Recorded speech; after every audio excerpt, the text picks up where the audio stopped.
Hello friends, ಎಲ್ರಿಗೂ ನಮಸ್ಕಾರ. Welcome to my study starters YouTube channel. So ಹೋದಂಥ ಕ್ಲಾಸ್ನಲ್ಲಿ ಹೀಟ್ ಮೇಲೆ ಥಿಯರಿ ಕ್ಲಾಸನ್ನು ಹೇಳಲಾಗಿತ್ತು. ಸೊ ಈಗ ಆ ಚಾಪ್ಟರ್ದ ಸ್ವಲ್ಪ ಕ್ವಶನ್ಗಳನ್ನ ನೋಡೋಣ. ಸೊ ಅದಕ್ಕಿಂತ ಮುಂಚೆ ಈ ಸೆಲ್ಸಿಯಸ್ನಿಂದ ಪ್ಯಾರಾನೀಟ್ಗೆ ಯಾವ ಥರ ಪರಿವರ್ತಿಸೋದು ಅನ್ನೋದು ಸೂತ್ರಗಳನ್ನ ನೋಡೋಣ. ಮೊದಲೇದಾಗಿ ಸೆಲ್ಸಿಯಸ್ ಯಾವುದಾದ್ರೂ ಒಂದು ಸೆಲ್ಸಿಯಸ್ನಲ್ಲಿ ಕೊಟ್ಟಿದ್ದಾಗ ಅದನ್ನು ಪ್ಯಾರಾನೀಟ್ಗೆ ಉಷ್ಣಾಂಶವನ್ನು ಪರಿವರ್ತಿಸಬೇಕಾದ ಸೂತ್ರ ಯಾವ ರೀತಿ ಇದೆ ನೋಡಿ. ಯಪ್ಪ ಅಂದ್ರೆ ಪ್ಯಾರಾನೀಟು 9/5 ಇಂಟು ಸೆಲ್ಸಿಯಸ್ ಎಷ್ಟು ಕೊಟ್ಟಿರ್ತಾರಲ್ಲ ಅಷ್ಟು +32. ಸೊ ಇದೇ ರೀತಿ ಪ್ಯಾರಾನೀಟ್ನಿಂದ ಸೆಲ್ಸಿಯಸ್ಗೆ ಪ್ಯಾರಾನೀಟ್ದಾಗ ನಮ್ಗೆ ಉಷ್ಣಾಂಶವನ್ನು ಕೊಟ್ಟಾಗ ಅದನ್ನ ಸೆಲ್ಸಿಯಸ್ ಒಳಗೆ ಅದು ಎಷ್ಟಾಗುತ್ತೆ ಅಂತ ಕಂಡುಹಿಡ್ಬೇಕಾದ್ರೆ ಸೆಲ್ಸಿಯಸ್ ಸಿ ನಾವು ಇಲ್ಲಿ ಕಂಡುಹಿಡಬೇಕು. Equal to 5/9. ಇಲ್ಲಿ 9/5 ಇಲ್ಲಿ 5/9 ಇಂಟು F - 32. ಇಲ್ಲಿ ಇಂಟು ಮೊದಲದ ಆಂತರ +32 ಐತಿ. ಇಲ್ಲಿ ಮೊದಲ ಪ್ಯಾರಾನೀಟ್ ಒಳಗೆ 32 ಕಳೆದ ಆಂತರ ಇಂಟು ಮಾಡ್ಬೇಕು. ನೆಕ್ಸ್ಟ್ ಸೆಲ್ಸಿಯಸ್ನಿಂದ ಕೆಲ್ವಿನ್ಗೆ ಪರಿವರ್ತಿಸುವಾಗ ಬಳಸುವ ಸೂತ್ರ. ಕೆಲ್ವಿನ್ ಕೆ ಈಕ್ವಲ್ ಟು ನಿಮ್ಗೆ ಸೆಲ್ಸಿಯಸ್ ಎಷ್ಟು ಕೊಟ್ಟಿರ್ತಾರಲ್ಲ ಸಿ ಡಿಗ್ರಿದ. ಅದಕ್ಕೆ 273 ಕೂಡಿಸಿರ ಆತು, ಅವಾಗ ನಮಗೆ ಅದು ಕೆಲ್ವಿನ್ದಾಗ ಬರ್ತದೆ. ನೆಕ್ಸ್ಟ್ ಕೆಲ್ವಿನ್ನಿಂದ ಸೆಲ್ಸಿಯಸ್ಗೆ ಪರಿವರ್ತಿಸುವಾಗ ಕೆಲ್ವಿನ್ದಲ್ಲಿ ಕೊಟ್ಟಿರುವಂಥ ಉಷ್ಣಾಂಶ ಕೆಲ್ವಿನ್ದಾಗಿತ್ತಂದ್ರೆ ಅದ್ರೊಳಗೆ 273 ಕಳೆದ್ರೆ ನಮಗೆ ಉಷ್ಣಾಂಶ ಏನೈತಿ ಸೆಲ್ಸಿಯಸ್ದಾಗ ಸಿಗ್ತೈತಿ. ಈಗ ಮೊದಲೇ ಕ್ವಶನ, ಒಂದು ವಸ್ತುವಿನ ಉಷ್ಣಾಂಶವು 45 ಡಿಗ್ರಿ ಸೆಂಟಿಗ್ರೇಡ್ ಆಗಿದೆ. ಈ ಉಷ್ಣಾಂಶವನ್ನು ಪ್ಯಾರಾನೀಟ್ನಲ್ಲಿ ತಿಳಿಸಿ ಅಂದರು. ಪ್ಯಾರಾನೀಟ್ನಲ್ಲಿ ಏನಿದೆ ಫಾರ್ಮುಲಾ 9/5 ಇಂಟು ಇಲ್ಲಿ ಸೆಲ್ಸಿಯಸ್ನಾಗ ಎಷ್ಟು ಕೊಟ್ಟಾರವ್ರ 45 ಡಿಗ್ರಿಯನ್ನು ಕೊಟ್ಟಿದ್ದಾರೆ. ಇದಕ್ಕೆ +32 ಮಾಡಬೇಕು. ಇಲ್ಲಿ 5 1 5 9 9 81 + 32. 81ಕ್ಕೆ 32 ಕೂಡಿಸಿರ ಎಷ್ಟು ಬರ್ತದೆ 113 ಡಿಗ್ರಿ ಬರ್ತದೆ. ಇದು 113 ಡಿಗ್ರಿ ಏನೈತಿ ಇದು ಪ್ಯಾರಾನೀಟ್ ಒಳಗೆ. ಇದು ಸೆಲ್ಸಿಯಸ್ದಾಗ ಕೊಟ್ಟಾರು. ನೆಕ್ಸ್ಟ್ ಮಾನವ ದೇಹದ ನೀರನ್ನು ಸೇರಿದಾಗ ದೊರೆಯುವ ಉಷ್ಣ ಯಾವುದು ಅಂತ ಕೇಳೋರು. ಇಲ್ಲಿ ಮಾನವನ ದೇಹದಾಗ ನೀರನ್ನು ಸೇರಿಸಿದಾಗ ಅವಾಗ 98.4 ಡಿಗ್ರಿ ಏನೈತಿ ನಮ್ಗೆ ಉಷ್ಣ ದೊರೀತದೆ. ಮಾನವನ ದೇಹದ ಉಷ್ಣತೆ ಎಷ್ಟು ಇರ್ತೈತಿ ಅಂದ್ರೆ 98.6 ಡಿಗ್ರಿ ಪ್ಯಾರಾನೀಟ್ ಇದೆ. ಇದು ಪ್ಯಾರಾನೀಟ್ ಒಳಗೆ ಕೊಟ್ಟಾರವ್ರ. ನೆಕ್ಸ್ಟ್ ಚಳಿಗಾಲದಲ್ಲಿ ಮರದ ಕುರ್ಚಿಗಿಂತ ಕಬ್ಬಿಣದ ಕುರ್ಚಿ ತಣ್ಣಗೆ ಕೊರೆದಂತೆ ಅನಿಸುತ್ತದೆ. ಇದಕ್ಕೆ ಕಾರಣ.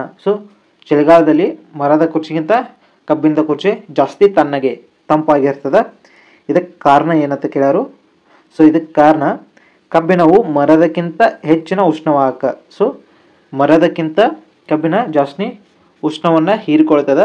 ಅದಕ್ಕಾಗಿ ಕಬ್ಬಿಣ ಜಾಸ್ತಿ ತಣ್ಣಗೆ ಇರ್ತದೆ ಚಳಿಗಾಲದಾಗ. ನೆಕ್ಸ್ಟ್ ಸ್ಫೋಟಕಗಳನ್ನು ಸಾಗಿಸುತ್ತಿರುವ ಟ್ರಕ್ಕಿಗೆ ನೆಲವನ್ನು ಮುಟ್ಟುವಂತೆ ಒಂದು ಲೋಹದ ಸರಪಳಿ ಜೋಡಿಸಲಾಗಿರುತ್ತದೆ. ಇದರ ಉದ್ದೇಶ. ಸ್ಫೋಟಕ ಅಂದರೆ ಇವ ಬಾಂಬ ಯಾವುದಾದ್ರು ಸ್ಫೋಟಕಗಳು ಆಗಿರ್ಬೋದು, ಮದ್ದು ಈ ಥರ.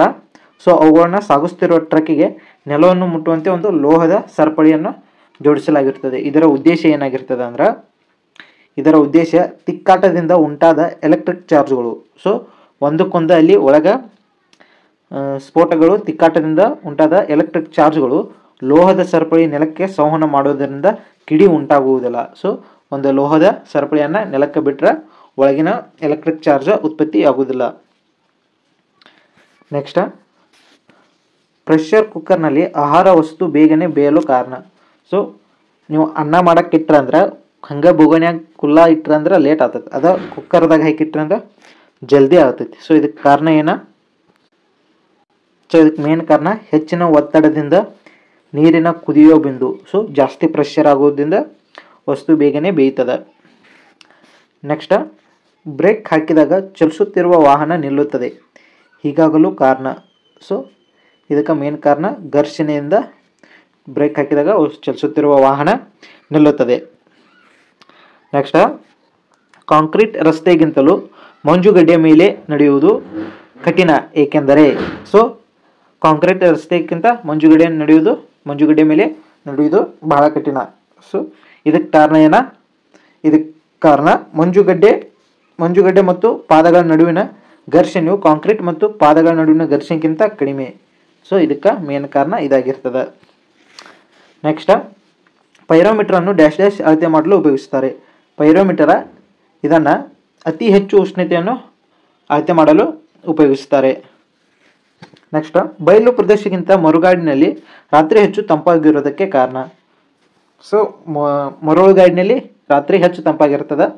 ಇದಕ್ಕೆ ಮೇನ್ ಕಾರಣ ಏನಂದ್ರೆ ಭೂಮಿಗಿಂತ ಮರಳು ಉಷ್ಣವನ್ನು ಬೇಗನೆ ವಿಕಿರಣಗೊಳಿಸುವುದರಿಂದ. ಸೊ ಭೂಮಿಯಲ್ಲಿ ಈ ತಂಪಾದ ವಾತಾವರಣ ಜಾಸ್ತಿ ಇರೋಲ್ಲ, ಮರುಭೂಮಿಯಲ್ಲಿ ಜಾಸ್ತಿ ಇರ್ತದೆ. ಏಕೆಂದ್ರೆ ಮರಳು ಏನೈತಿ ಉಷ್ಣಾಂಶವನ್ನು ಬೇಗನೆ ವಿಕಿರಣಗೊಳಿಸುತ್ತದೆ. ಸೊ ಅದಕ್ಕೆ ಮರುಭೂಮಿಯಲ್ಲಿ ರಾತ್ರಿ ಹೊತ್ತು ಜಾಸ್ತಿ ತಂಪು ಇರ್ತದೆ. ನೆಕ್ಸ್ಟ್, ವಾತಾವರಣದ ಶಾಖ ಏರಿಕೆ ಹೀಗೆ ನಡೆಯುತ್ತದೆ. ಸೊ ವಾತಾವರಣದಲ್ಲಿ ಶಾಖ ಏರಿಕೆ ಯಾವ ರೀತಿ ನಡೀತದೆ ಅಂದ್ರೆ ಭೂಮಿಯ ವಿಕಿರಣದಿಂದ ನಡೀತದೆ.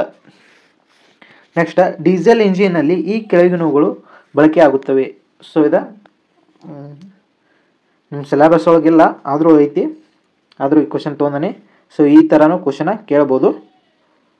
ಸೊ ಇದಕ್ಕೆ ಕಾರಣ ಇದಕ್ಕೆ ಬಳಕೆ ಆಗುವ ಸಿಲಿಂಡರ್ ಮತ್ತು ಪಿಸ್ಟನ್ ಇಲ್ಲಿ ಡೀಸೆಲ್ ಇಂಜಿನ್ನಲ್ಲಿ ಬಳಕೆ ಆಗ್ತಾವ.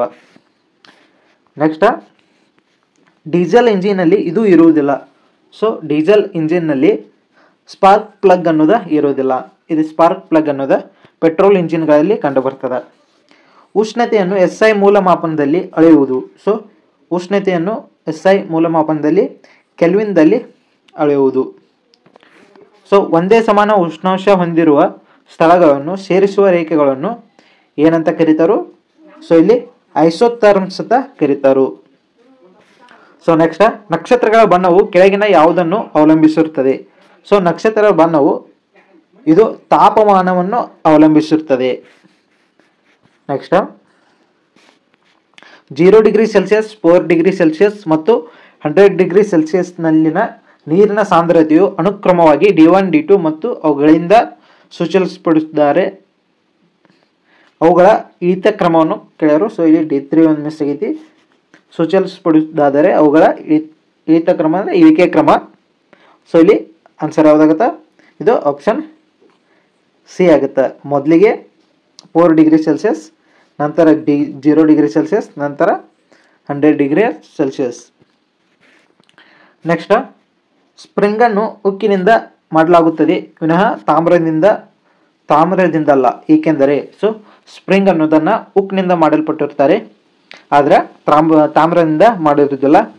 ಇದಕ್ಕೆ ಕಾರಣ ಉಕ್ಕಿನ ಸ್ಥಿತಿಸ್ಥಾಪಕತ್ವೆಯು ತಾಮ್ರಕ್ಕಿಂತ ಹೆಚ್ಚು. ಸೊ ಉಕ್ಕಿನ ಸ್ಥಿತಿಸ್ಥಾಪಕತ್ವ ತಾಮ್ರಕ್ಕಿಂತ ಜಾಸ್ತಿ ಇರುವುದರಿಂದ ಸ್ಪ್ರಿಂಗನ್ನು ಉಕ್ಕಿನಿಂದ ಮಾಡಿರ್ತಾರೆ. ನೆಕ್ಸ್ಟ್, ವಿದ್ಯುತ್ ವಲಯ ತಂತಿ ಸುರುಳಿಯಲ್ಲಿ ಉಪಯೋಗಿಸುವ ಮೂಲಧಾತು. ಸೊ ವಿದ್ಯುತ್ ವಲಯ ತಂತಿ ಸುರುಳಿಯಲ್ಲಿ ಯಾವುದನ್ನು ಬಳಸ್ತಾರೆ ಅಂದ್ರೆ ಇಲ್ಲಿ ನೈಕ್ರೋಮ್ ಅನ್ನೋದನ್ನು ಬಳಸ್ತಾರೆ. ಸೊ ನೈಕ್ರೋಮ್ ಅನ್ನೋದನ್ನು ವಿದ್ಯುತ್ ವಲಯ ತಂತಿ ಸುರುಳಿಯಲ್ಲಿ ಬಳಸ್ತಾರೆ. ನೆಕ್ಸ್ಟ್, ಮಧ್ಯವರ್ತಿಯ ಅವಶ್ಯಕತೆ ಇಲ್ಲದೆ ಶಾಖ ಪ್ರಸಾರವಾಗುವ ಬಗ್ಗೆ. ಸೊ ಇದಕ್ಕೆ ಆನ್ಸರ್ ಉಷ್ಣ ವಿಕಿರಣ ಇಲ್ಲಿ ಕರೆಕ್ಟ್ ಆಗುತ್ತೆ. ನೆಕ್ಸ್ಟ್, 1 ಗ್ರಾಮ್ ನೀರಿನ ತಾಪವನ್ನು 1 ಡಿಗ್ರಿ ಸೆಲ್ಸಿಯಸ್ನಷ್ಟು ಹೆಚ್ಚಿಸಲು ಬೇಕಾದ ಉಷ್ಣದ ಪ್ರಮಾಣವನ್ನು ಹೀಗೆ ಎನ್ನುತ್ತಾರೆ. ಸೊ ಇದಕ್ಕೆ 1 ಕ್ಯಾಲೋರಿ ಅಂತ ಕರೀತಾರು. ನೆಕ್ಸ್ಟ್, ಘನ ವಸ್ತುವಿನಲ್ಲಿ ಪ್ರಧಾನವಾಗಿ ಉಷ್ಣ ಪ್ರಸರಣವು ಯಾವ ಮಾರ್ಗದಿಂದ ಜರುಗುತ್ತದೆ? ಸೊ ಇದರಲ್ಲಿ ಉಷ್ಣವಹನದಿಂದ ಉಷ್ಣ ಪ್ರಸರಣವು ಈ ಮಾರ್ಗದ ಮುಖಾಂತರ ಜರುಗುತ್ತದೆ. ನೆಕ್ಸ್ಟ್, ವಿದ್ಯುತ್ ಇಸ್ತ್ರಿ ಪೆಟ್ಟಿಗೆ ಅಥವಾ ವಿದ್ಯುತ್ ಒಲೆಯೊಳಗಿರುವ ಹೀಟರ್ ಎಲಿಮೆಂಟ್ ಯಾವುದು? ಸೊ ಇಸ್ತ್ರಿ ಪೆಟ್ಟಿಗೆ ಹಾಗೂ ವಿದ್ಯುತ್ ಒಲೆಯಲ್ಲಿ ಹೀಟರ್ ಎಲಿಮೆಂಟ್ ಅಂದ್ರೆ ಕಾಯುವುದು ಯಾವುದು ಇರ್ತದೆ ಅಂದ್ರೆ ಸೊ ಇಲ್ಲಿ ಇದ್ರ ಕಡೆ ಬಂದಿತ್ತಲ್ಲ ನೈಕ್ರೋಮ, ಇದರ ಮುಖಾಂತರ ಇಸ್ತ್ರಿ ಪೆಟ್ಟಿಗೆನೂ ಕಾಯ್ತದ, ವಿದ್ಯುತ್ ಒಲೆಯಲ್ಲಿರುವ ತಂತಿನೂ ಅದು ಕಾಯ್ತದ. ನೆಕ್ಸ್ಟ್, ಈ ಕೆಳಗಿನಗಳಲ್ಲಿ ಯಾವುದನ್ನು ಡೀಸೆಲ್ ಯಂತ್ರ ಬಳಸುತ್ತಾರೆ? ಸೊ ಇದರಲ್ಲಿ ಸಿಲಿಂಡರ್ ಮತ್ತು ಪಿಸ್ಟನನ್ನು ಬಳಸ್ತಾರೆ. ಸೊ ಸ್ಪಾರ್ಕ್ ಪ್ಲಗ್ ಅನ್ನು ಪೆಟ್ರೋಲ್ ಇಂಜಿನ್ಗಳಲ್ಲಿ ಬಳಸ್ತಾರೋ. ಇಲ್ಲಿ 1, 3 ಅಂದ್ರೆ ಆಪ್ಷನ್ ಡಿ ಏನಾಗುತ್ತೆ, ಕರೆಕ್ಟ್ ಆಗುತ್ತೆ. ನೆಕ್ಸ್ಟ್, ಮೋಡಗಳಿರುವ ರಾತ್ರಿ ಬೆಚ್ಚಗಿರುತ್ತದೆ ಏಕೆ? ಸೊ ಆಕಾಶದಲ್ಲಿ ಮೋಡಗಳಿರುವ ರಾತ್ರಿ ಏನಿರ್ತೈತದ ಬೆಚ್ಚಗಾಗಿರ್ತದೆ. ಏಕೆಂದರೆ ಇದಕ್ಕೆ ಕಾರಣ ಮೋಡಗಳು ಉಷ್ಣವು ಭೂಮಿಯಿಂದ ವಾತಾವರಣಕ್ಕೆ ಹರಡಲು ಬಿಡುವುದಿಲ್ಲ. ಸೊ ಈ ಮೋಡಗಳು ಏನೈತಿ ಭೂಮಿಯಿಂದ ವಾತಾವರಣಕ್ಕೆ ಉಷ್ಣವನ್ನು ಹರಡಲು, ಮೋಡಗಳ ಉಷ್ಣವು ಅಂದ್ರೆ ಮೋಡದಲ್ಲಿರುವ ಉಷ್ಣ ಭೂಮಿಯಿಂದ ವಾತಾವರಣಕ್ಕೆ ಹರಡಲು ಬಿಡುವುದಿಲ್ಲ. ಇದಕ್ಕಾಗಿ ಮೋಡಗಳಿರುವ ರಾತ್ರಿ ಏನಾಗಿರ್ತದೆ, ಬೆಚ್ಚಗಾಗಿರ್ತದೆ. ಸೊ ಇಲ್ಲಿಗೆ ಈ ವಿಡಿಯೋನ ಮುಗಿಸೋಣ. ಸೊ ಇನ್ನೂ ಯಾರು ನಮ್ಮ ಚಾನಲ್ನ ಸಬ್ಸ್ಕ್ರೈಬ್ ಮಾಡ್ಕೊಂಡಿಲ್ಲ, ದಯವಿಟ್ಟು ಚಾನಲ್ನ ಸಬ್ಸ್ಕ್ರೈಬ್ ಮಾಡ್ಕೊಳ್ಳಿ. ಹಾಗೆ ಕಂಟಿನ್ಯೂ ಈ ಲ್ಯಾಂಡ್ ಸರ್ವೆ ಎಕ್ಸಾಮ್ ಸಲುವಾಗಿ ಕಂಟಿನ್ಯೂ ವಿಡಿಯೋಗಳು ಬರ್ತಿರ್ತವೆ.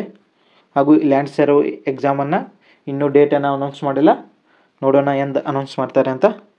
So thank you so much.